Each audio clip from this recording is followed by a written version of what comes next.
그들이 여리고 성에 이르렀더니 예수님께서 주님의 제자들과 수많은 사람들과 함께 여리고 성을 나가실 때에 디메오의 아들인 눈먼 사람 바디메오가 구걸하며 큰 길가에 앉아 있다가 주님께서 나사렛의 예수님이시란 말을 듣고 소리 지르기 시작하여 말하기를 다윗의 아들이신 예수님이여 저를 불쌍히 여기소서 혹은 저에게 자비를 베풀어 주소서 하니 많은 사람이 그에게 잠잠하라 하고 꾸짖었으나 그가 더 크게 소리 지르기를 다윗의 아들이시여 저를 불쌍히 여기소서 저에게 자비를 베풀어 주소서 하니라. 예수님께서 멈추어 서시고 그를 불러오라 제자들에게 명령하시니 그들이 그 눈먼 사람을 불러 말하기를 안심하고 일어나라 주님께서 너를 부르신다 하며 그가 겉옷을 내던져 버리고 일어나서 예수님께로 오니라.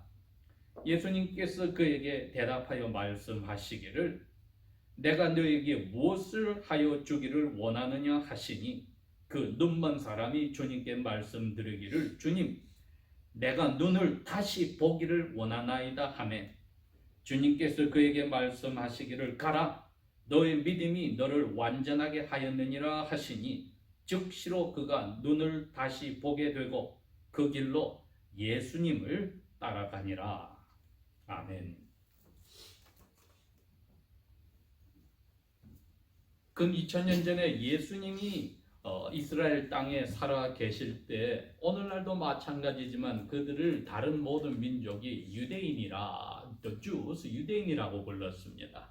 그 Jews 그 이름이 온 유래가 유다 주다란 말에서 왔는데 그게 다른 뜻이 아니라 신을 찬양한다는 뜻입니다. 그러니 유대인이란 이름 자체는 찬양을 하는 민족이다. 아주 특이한 이름을 가졌습니다. 이 세상에 수많은 민족들이 있는데 민족마다 자기들 나름대로 이름을 가지고 있는데 유대인들은 이름이 찬양을 하는 민족이다. 그런데 찬양을 하는 민족이 특권을 받았기 때문에 찬양할 이유들이 있었습니다. 그런데 그 특권을 남용하고 오용하게 되면은 그 특권에 따른 책임을 묻는데 그 책임이 하나님이 내려주는 채찍들입니다. 그래서 유대인들 가운데 특별히 육신의 신경이 죽은 나병 환자들이나 눈이 먼 사람들은 신에게 벌을 받아서 그렇다고 생각을 많이 했습니다. 그게 영적으로도 의미가 있습니다. 영의 눈이 멀어졌을 때에 육체의 눈이 멀어지는 그러한 눈먼 사람들이나 영의 양심의 신경이 죽어서 양심을 아예 잃어버린 사람들이 육체의 신경이 죽어서 아픔을 모르는 문둥병 환자와 같은 비유가 되기 때문에 유대인들에게 이 두 가지 병을 가진 사람은 특별히 사람들에게 천시를 받았습니다. 오늘 예수님께서 예루살렘 성으로 6월절 무교절 이제 명절을 지키러 올라가시는데 제자들도 그것을 이제 받아들이기 시작합니다. 무엇이냐? 자기들이 근 3년 반을 예수님을 따라다녔는데 예수님께서 이번에 수도인 예루살렘으로 가시면은 구약시대 선지자들이 예언하였고 예수님 자신이 말씀으로 또 능력으로 죽은 사람을 살리는 것부터 시작해서 병자들을 고치시고 악한 영들을 쫓아내심으로 약속하신 메시아의 나라를 세우실 것이다 하는 기대를 가지고 있었습니다. 그런데 예수님은 거꾸로 제자들에게 자기가 예루살렘으로 가면은 지도자들에게 잡혀서 고난을 받으시고 나무에 달려 십자가형으로 죽게 되고 사흘 후에 살아나신다고 이야기를 하십니다. 제자들이 아직까지 듣고 싶은 것만 듣기 때문에 예수님의 그 하시는 말씀은 귀를 기울이지 않고 자기들이 듣고 싶은 것, 예루살렘 수도에 가서 로마 제국의 속박을 무너뜨리고 하나님 나라를 시작하는 왕으로 예수님이 왕관을 가지는 즉위식을 하러 가시는 것으로만 받아들였습니다. 여리고 성도 예루살렘에서 약 북동쪽으로 15마일 떨어져서 하루 만에 갈 수 있는 곳입니다. 그곳에 예수님이 들어가셨다가 이제 떠날 때에 제자들이 점점 숫자가 많아졌습니다. 사도 바울이 고린도서에 고백하기를 부활 후에 예수님이 약 500명 정도의 제자들에게 한꺼번에 나타나셨다 하는 것을 모아서 대부분 갈릴리에서부터 따라오는 제자들까지 12사도들과 함께 지금 예수님을 따라서 여리고 성을 지나서 이제 예루살렘으로 이제 남서쪽으로 내려가고 있습니다. 이렇게 됐을 때에 그 큰 길가에 마태복음 20장에 가면은 눈먼 사람 2사람이 있었는데 큰 무리가 옹성거리며 지나가서 물었겠지요. 물었더니 갈릴리 나사렛에서 온 그 선지자 예수란 말을 들었습니다. 그 말을 듣자 이 2사람이 마태복음 2사람이 동시에 크게 소리를 질렀다. 다윗의 자손 나사렛 예수여, 이렇게 불렀습니다. 우리를 불쌍히 보아 주십시오. 그런데 그 특별한 단어가 히브리나 그릭 말로는 죄를 용서해 주십시오, 자비란 단어를 썼습니다. 우리의 죄를 용서해 주십시오. 마가는 오늘 이 10장에서 특별히 그 2사람 가운데 한 사람인 바디메오, 즉 디메오라는 사람의 아들이란 뜻입니다. 영예로운 사람의 아들이란 뜻입니다. 디메오가 영예롭다니까. 그 눈먼 사람이 길가에서 2사람 다가 사람들에게 구걸을 하여서 그것으로 먹고 사는데 바디메오가 크게 소리를 질러서 나사렛 다윗의 자손 예수님이여, 나를 불쌍히 나에게 자비를 베풀어 주셔서 나의 죄를 용서하여 주십시오, 그렇게 부르짖었습니다. 그러니 우리가 여기 한글 번역으로 불쌍히 여겨달라 하는 의미하고 말이 다르지요. 네, 나의 죄를 용서해 주십시오 그랬습니다. 우리 사람들이 가지는 정신적으로나 육체적인 병들이 물론 우리의 조상으로부터 가지고 있는, 태어날 때부터 가지고 있는 죄 때문에 생긴 것은 확실합니다. 그러나 대부분의 사람들은 정신적으로, 육체적으로 또 인간관계에서 건강하게 살고 있습니다. 하나님의 자녀들 가운데 악한 영이 들리고 나병이나 눈먼 사람들, 이런 병든 사람들 가운데도 자기들의 죄가 아니라 하나님의 뜻이 있어서 그렇게 어려운 자리에 들어간 사람도 있습니다. 그런데 여기 바디메오라는 사람은 자기가 왜 이처럼 눈이 멀게 되었는지를 알고 있는 사람이었습니다. 나중에 보니까 예수님에게 그렇게 이야기하거든요. 저의 눈이 다시 밝아 보여지기를 원합니다, 이야기를 했습니다. 그 말은 원래 눈 시력이 좋은 사람이었는데 눈이 다시 보이지 않게 되었습니다. 그러니 이 사람은 자기에게 눈이 보이지 않게 되었을 때 마음속에 가지고 있는 것이 다른 게 아니라 이건 내 죄다, 이걸 깨달은 사람입니다. 예수님이 설교를 하실 때에 이런 이야기를, 예화를 든 적이 있습니다. 유대인들은 오전 9시와 오후 3시에 예루살렘 성전에 가서 제사장들이 하나님 앞에 짐승을 불태워 올릴 때에 기도할 수 있는 그러한 특권과 또한 습관이 있었는데, 마침 예루살렘 성전에 2사람이 기도하러 갔는데 한 사람은 종교 지도자인 바리새인이요, 다른 한 사람은 유대인들이, 동료들이 같은 민족이 손가락질하는 민족의 반역자 세관원이었다 그랬습니다. 그런데 이 세관원이 이렇게 기도를 합니다. 하나님, 나를 불쌍히 여기소서 저는 죄인입니다. 거기에 불쌍히 단어가 똑같은 오늘 쓴 단어입니다. 저에게 자비를 베풀어 주십시오. 저는 죄인입니다. 예수님이 그럽니다. 옆에 있는 저 세리와 같지 않아서 나는 감사합니다 하고 기도하는 바리새인과 가슴을 치면서 저는 죄인입니다. 저의 죄를 용서해 주십시오 하고 기도하는 두 사람 중에 누가 하나님 앞에 죄 용서 받고 갔겠느냐? 당연히 가슴을 치며 저는 죄인입니다. 저의 죄를 용서하여 주십시오. 자비를 베풀어 주십시오 하는 그 사람이라고 했습니다.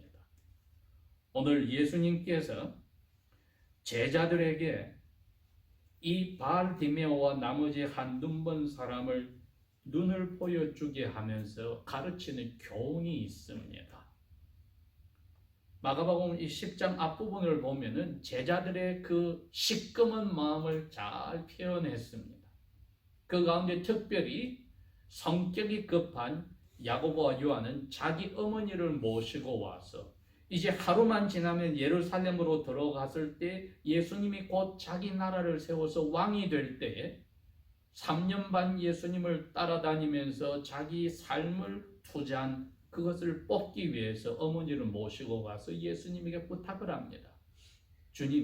주님의 나라를 만들 때에 왕이 되실 때에 제 이 두 아들을 야고보 요한을 주님 오른쪽 왼쪽에 앉혀주십시오.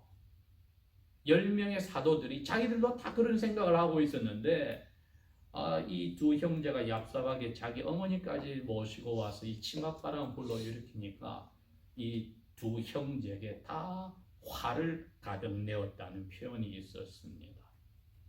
제자들은 이 마음을 가지고 있습니다. 그런데 예수님은 어린애를 데리고 와서 그럽니다. 이 어린애 나한테 오는 거 너희들 꾸짖지 마. 너희들의 믿음이 다른 거 다 원하지 않고 어린애처럼 내 말을 믿어주는 그러한 믿음이 안 되면 너희들 하나님 나라에 내 오른쪽 왼쪽에 앉는 게 아니고 너희들은 하나님 나라에 들어가지도 못해. 이렇게 말씀을 하셨습니다. 그 다음에 부자 청년이 왔습니다. 어마어마한 유산을 가진 사람이고 그 당시에도 아주 높은 자리에 있는 고위직 공무원이 와서 예수님 앞에 달려와서 무릎을 꿇고 그럽니다. 어떻게 해야 내가 영원한 생명을 가집니까? 이 사람들에도 마음이 찔리고 마음이 불편하고 편하지 않았기에 예수님에게 찾아왔던 겁니다. 고위직 공직자가 나사렛에서 대학도 아니고 아무것도 아닌 평범한 노동자 출신 예수님에게 와서 제가 어떻게 해야 영원한 생명을 찾겠습니까? 오늘날을 치면은 중학교 출신도 아닌 사람이 대학 교수한테 질문을 받은 것 같아요. 대학원 교수한테 질문을 받았습니다. 선생님, 제가 어떻게 해야 영원한 생명을 얻겠습니까? 불쌍하고 가난하고 별 볼 일 없는 1일 노동자인 예수에게 대학원 교수가 와서 제가 어떻게 해야 영원한 생명을 얻겠습니까? 예수님이 그 사람에게 이야기를 합니다. 나중에 너 한 가지 빠진 게 있어. 너 재산도 많고 다 있고 너 하나님 말씀 잘 지키는 것 같은데 하나가 빠졌어. 너 돈에 대한 생각이 너무 크네. 너 인생을 점령했네. 너 그거 집에 가서 다 팔아. 너 토지고 뭐고 다 팔아서 가난한 사람에게 다 나눠주고 나에게 와서 빈 털터리로 나를 따르는 제자가 되라. 그 사람이 고개를 숙이고 심히 고민하면서 돌아갔다.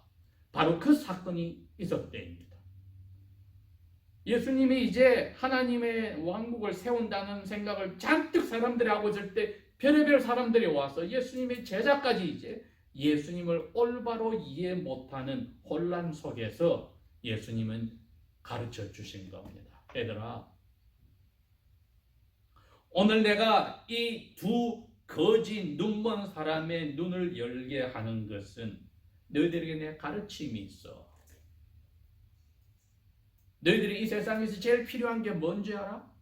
저 벌써 간 부자 청년과 같은 거야. 저 사람은 너희들이 저 사람처럼 부모를 잘 만나 재산이 많고 높은 지위에 있고 모자란 게 없다면 편히 살 것 같지 않냐? 저 사람 봐. 마음에 불안해서 나한테 영원한 생명을 어떻게 해야 얻는지 가르쳐 달라고 와서 무릎 꿇고 있었잖아. 이게 오늘날 이 세상 사람들의 모습입니다. 옛날이나 지금이나 똑같습니다. 하나님이 사람의 영혼에다가 하나님을 첫째로 하려는 것을 만들어 놓았는데 그 자리에 하나님이 들어가지 않으면 공허하니까 사람들이 스스로 목숨을 끊기도 하고 마약에 빠지기도 하고 인간관계 여자의 남자에 빠지기도 하고 자기 그 공허함을 채우려는 데 모든 것을 다 쓰는 겁니다. 성경은 그게 하나님의 저주 아래 있기 때문이라고 했습니다. 에베소 교회의 사도 바울이 그렇게 했었습니다. 너희들이 하나님을 모르고 살았을 때 하나님의 저주 아래 있었느니라. 사람으로 엄마 뱃속에 있을 때나 태어났을 때 하나님의 저주 아래 있었느니라. 그게 영혼의 공허함이 바로 그 저주 아래 있기 때문에 나온 것입니다. 사랑을 맛보지 못했기 때문에 나온 겁니다. 마음의 평화가 없기 때문에 나온 겁니다. 예수님이 오늘 제자들에게 지금 그걸 이야기합니다. 너희들이 나를 따라다니고 나를 하나님으로 믿으면서도 왜 마음의 평화가 없니?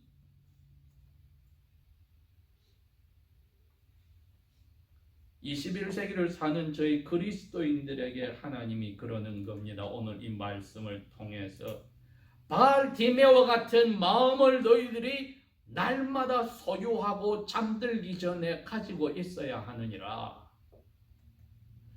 저희의 죄를 불쌍히 보시고 용서하여 주십시오. 다윗의 자손이여. 여러분, 이건 엄청나게 중요한 단어입니다. 다윗의 자손이란 말은 구약시대에 꼭 한 사람에게만 적용이 되었습니다.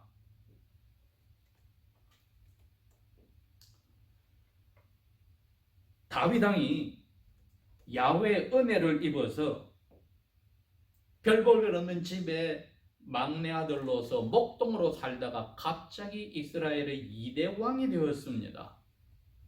그래서 하나님께 보답하려고 성전을 짓겠다 했더니 하나님이 다윗에게 너 사람 피를 너무 흘려서 성전을 지을 수 없어. 너 마음을 내가 받을게. 제가 지금 사무엘하 7장 이야기를 하고 있습니다. 12절에서 16절에 다윗 너 이제 서서히 너 인생 평안하게 살다가 죽을 때가 올 거야. 그래서 너 고향 너 조상에게 돌아갈 때에 너 후손들을 내가 더 뒤를 잇게 해줄 건데 그 중에 너 후손 하나는 영원히 너 다윗 왕의 왕자리를 깨끗하게 유지하는 영원히 유지하는 사람이 나와. 그 후로부터 이것이 그냥 평범한 다윗의 자손이 아니라 이스라엘 나라를 영원한 하나님의 나라로 회복하는 메시아를 상징하는 단어가 되었습니다. 다윗의 자손이라. 예수님 당시에도 그 누구도 지나간 1200년 동안 다윗이 죽고 나서 다윗의 자손이란 칭호를 받은 사람이 없었습니다. 예수님 자신이 요한계시록 22장에 그렇게 표현했습니다. 나는 빛나는 새벽별이야. 나는 다윗의 근본이고 다윗의 자손이야. 다윗의 근본이란 다윗을 왕으로 만든 하나님이란 뜻입니다. 그리고 난 다윗의 자손이야. 여러분, 이게 예수님 당시에 지도자들에게 혼란을 주었습니다. 예수님 질문을 했어요. 야, 시편에 다윗 왕이 자기를 후손에게 뭐라고 했어? 나의 주님이라고 불렀어. 메시아에게 나의 주님이라고 불렀어. 그런데 어떻게 메시아를 또 다윗의 자손으로 이야기하니? 다윗이 어떻게 자기 자손에게 나의 주님이라고 부르니? 내가 바로 그 자리에 있는 거야. 마음의 평화를 가지지 못한 종교 지도자들은 이게 걸림돌이 되었는데 바알디메오는 마음의 평화를 가지지 못한 것이 자기 죄 때문이라는 것을 알았던 바알디메오는 이 깨끗한 마음, 깨끗한 양심, 사도 바울이 디모데에게 1장 5절에 디모데전서에 말한 게 있습니다. 모든 하나님의 자녀들은 내가 너에게 쓰는 편지의 목적이 이거야. 하나님께 향한 깨끗한 사랑을 가지고 있어야 하는데 그거는 깨끗한 양심에서 나와. 순전한 믿음에서 나와.